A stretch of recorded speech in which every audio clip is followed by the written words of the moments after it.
Hello friends, welcome back. मैं हूं Mahesh Gurjar from education IT end game programming education.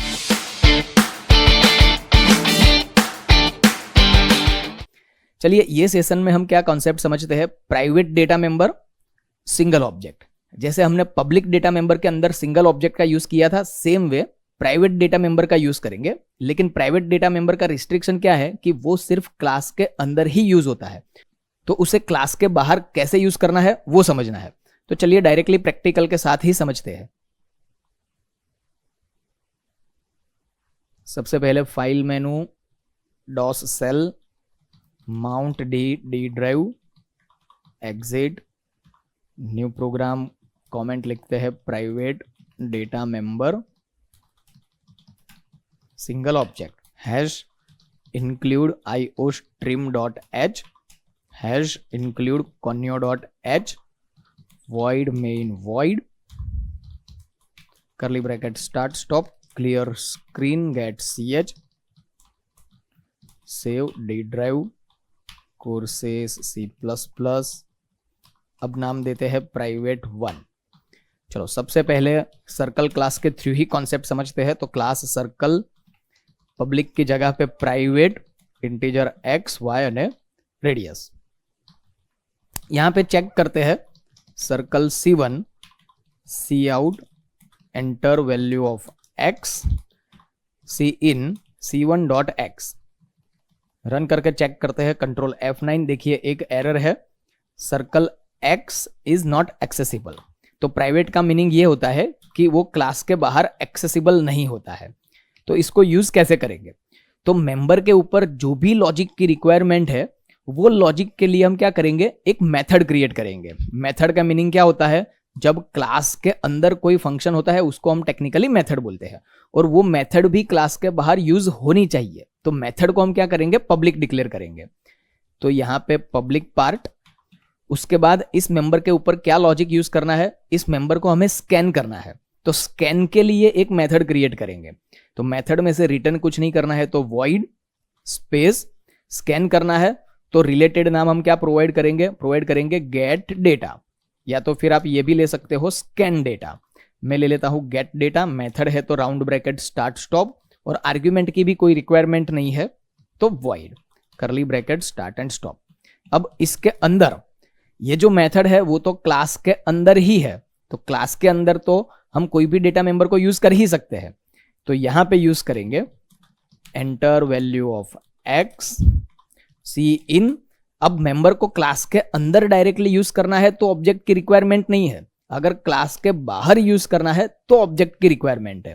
तो ये मेथड तो क्लास के अंदर ही है, तो डायरेक्टली x यूज करेंगे, C out, enter value of y, C in y,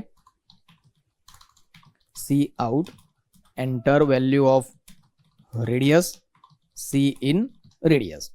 simple. तो ये मेंबर को स्कैन करने का लॉजिक क्रिएट हो गया।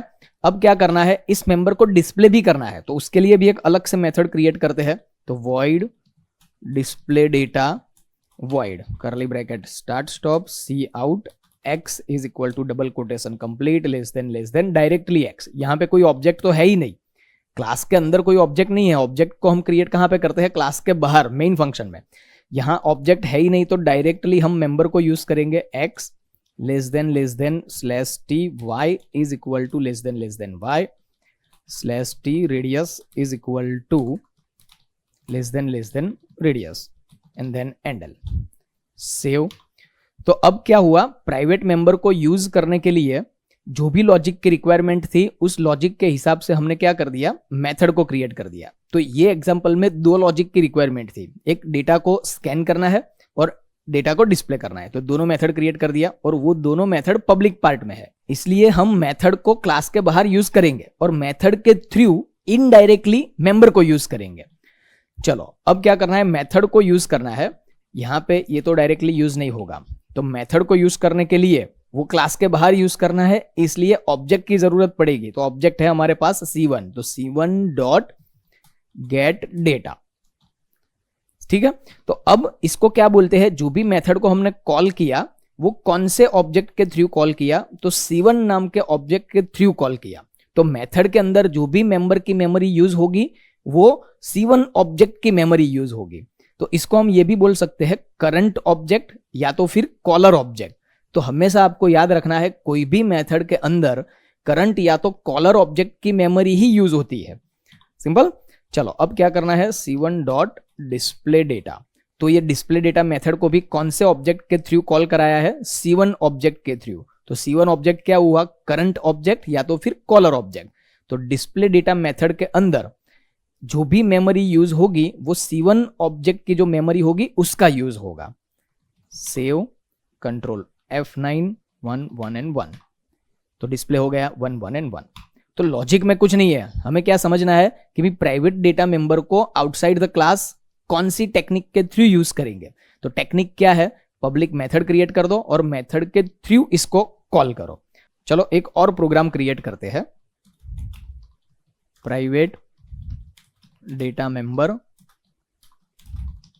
Single object has include iostream.h has include conio.h void main void curly bracket start stop clear screen get ch save d drive courses c++ and then private number 2। Okay चलो एक class बनाते हैं employ. Private member use करेंगे। Private employ का name, name क्या हुआ, string. String को scan करने के लिए एक और लाइब्रेरी यूज करना पड़ेगा, has include string dot H. उसके बाद मेंबर आप अपने टास्क की रिक्वायरमेंट के हिसाब से डिक्लेयर कर सकते हो। ये एग्जांपल में एम्प्लॉय का नाम और एक ले लेते हैं email.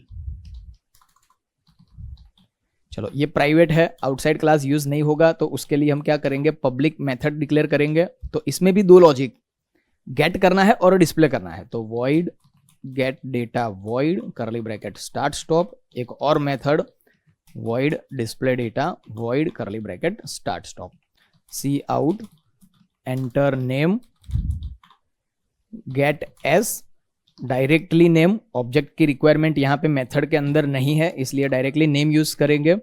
cout enter email get as email। चलो गेट डेटा का लॉजिक खत्म। उसके बाद डिस्प्ले डेटा। तो डिस्प्ले डेटा के अंदर cout name is equal to less than name endl and then cout email is equal to email endl. Equal to को align कर लेते हैं, सेव। अब मेथड क्रिएट हो गई। अब क्या करेंगे, ऑब्जेक्ट क्रिएट करके उसको यूज करेंगे। तो ऑब्जेक्ट क्रिएट कर दो employ e1 dot get data and then e1 dot display data.